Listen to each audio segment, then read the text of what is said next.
Cabinet મંત્રી મુળુભાઈ બેરાના અધ્યક્ષસ્થાને તથા મંત્રી રાઘવજીભાઈ પટેલની ઉપસ્થિતિમાં જામનગર જિલ્લા ખરીદ વેચાણ સંઘની 63મી વાર્ષિક સભા સંપન્ન। ગુજરાત સરકારના કેબિનેટ મંત્રીઓની ગરિમામય ઉપસ્થિતિમાં જામનગર જિલ્લા સહકારી ખરીદ વેચાણ સંઘ લિમિટેડની 63મી વાર્ષિક સામાન્ય સભાનું સફળતાપૂર્વક આયોજન કરવામાં આવ્યું હતું। પ્રવાસન, સાંસ્કૃતિક પ્રવૃત્તિઓ અને વન પર્યાવરણ મંત્રી મુળુભાઈ બેરાના અધ્યક્ષસ્થાને આ સભા મળી હતી, જેમાં કૃષિ, પશુપાલન, ગૌસંવર્ધન, ગ્રામ ગૃહ નિર્માણ અને ગ્રામ વિકાસ વિભાગના મંત્રી રાઘવજીભાઈ પટેલ ખાસ ઉપસ્થિત રહ્યા હતા। અધ્યક્ષ સ્થાનેથી સંબોધન કરતા મંત્રી મુળુભાઈ બેરાએ જામનગર જિલ્લાની સહકારી પ્રવૃત્તિઓને બિરદાવી હતી।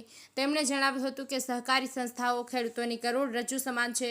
સહકારી તંત્રમાં આવક વધારવા આત્મનિર્ભર મંડળી બનાવવી ખૂબ જ જરૂરી છે। મંડળીઓ માટે કેન્દ્ર અને રાજ્ય સરકાર દ્વારા વિવિધ 17 જેટલી પ્રવૃત્તિઓમાં મદદરૂપ બનવામાં આવે છે, જેનો દરેક મંડળીએ લાભ લેવો જોઈએ। કૃષિ મંત્રી રાઘવજીભાઈ પટેલે સહકારની ભાવના પર ભાર મૂકતા કહ્યું કે જિલ્લા ખરીદ વેચાણ સંઘ છેલ્લા 63 વર્ષમાં ખેડૂતોના હિતમાં જે કાર્ય કર્યું છે તે પ્રશંસનીય છે। સરકાર પણ ખેડૂતોની આવક વધારવા માટે કૃષિ અને સહકાર વિભાગ દ્વારા અનેકવિધ યોજનાઓ ચલાવી રહી છે। તેમણે ખાસ કરીને પ્રાકૃતિક ખેતી અને સ્વદેશીના મહત્વ પર ભાર મૂક્યો હતો અને સંઘના સભ્યોને આ દિશામાં ખેડૂતોને પ્રોત્સાહિત કરવા આહવાન કર્યું હતું। વાર્ષિક સભા દરમિયાન સંઘના વહીવટ અહેવાલ અને હિસાબને મંજૂરી આપવામાં આવી હતી। સંઘના પ્રમુખશ્રીએ પાછલા વર્ષની સિદ્ધિઓ અને આગામી વર્ષની યોજનાઓ રજૂ કરી હતી।